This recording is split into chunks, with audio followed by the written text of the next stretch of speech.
Hola amigos, ¿cómo están? Hannah from SpeakBetterSpanish here. Today we're going to be talking about ser versus estar. I know this is a topic that comes up a lot. It causes a lot of confusion when we're first learning Spanish, and that's very normal. So if you're feeling that way, don't worry. Completely normal. I'm just going to give a high-level overview today on when we use ser versus estar, as well as the conjugations in the present tense.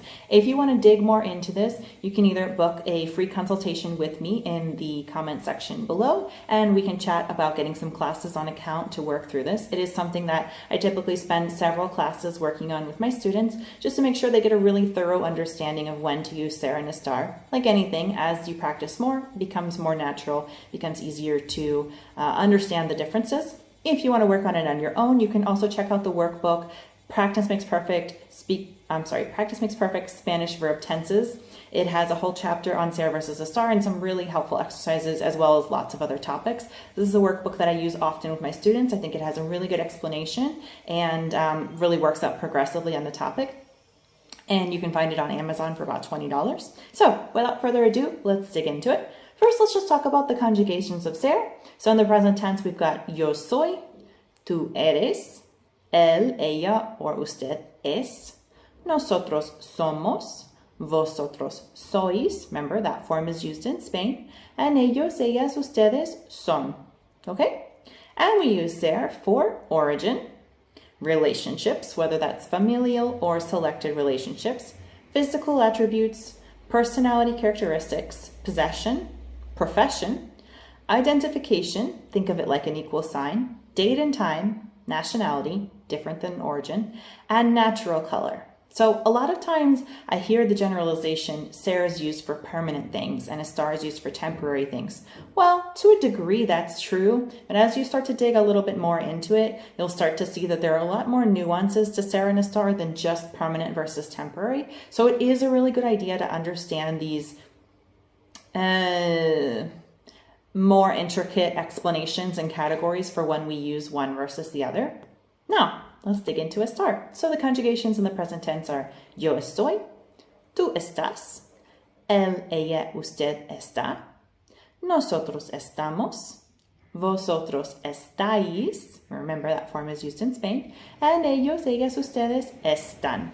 Okay, so we use estar for location, which, remember, location sometimes can be temporary and sometimes is permanent, depending on what type of location we're talking about. Mood, physical condition, result of an action. This is a really good category. And this is one of the reasons I like this book, because I feel like it really gives a thorough explanation that I haven't seen as well explained in other places. So result of an action, we're talking about like I'm sitting down, I'm standing up, she's on her knees, etc.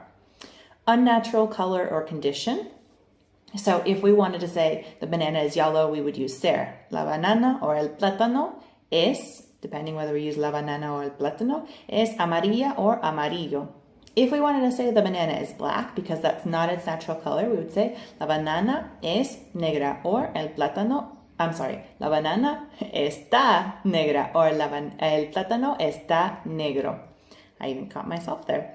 And also going from the general to the particular. So this is also a really important nuance. If we're talking about coffee in general is delicious, el café es delicioso. If we're talking about this cup of coffee specifically is delicious, este café está delicioso. So we would use está because it's the specific case. Now, this is another situation where I recommend that my students make what I call a cheat sheet. So get a piece of paper, fold it in half. On one side, write ser. On the other side, write estar. Write out the different conjugations in the present tense for each one. And then write each of those categories that I just mentioned, which you can find if you go into the workbook or through Googling. And write an example under each one to kind of keep track of what they mean by that category. This will be really helpful as you're practicing ser and estar, both in conversation and in grammar exercises, because you'll have a place to reference.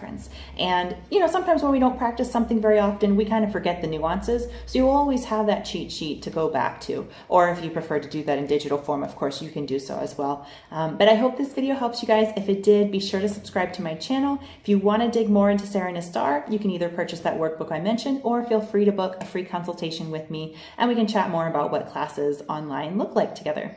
Thanks for watching, guys. And by the way, I've never made a video on this topic before because it's so nuanced. I don't feel that I can really explain it well in a short video, but it certainly doesn't hurt to give a high-level overview, and that's what I wanted to do. That's what I wanted to do today. So I hope that was helpful for you guys. Adios.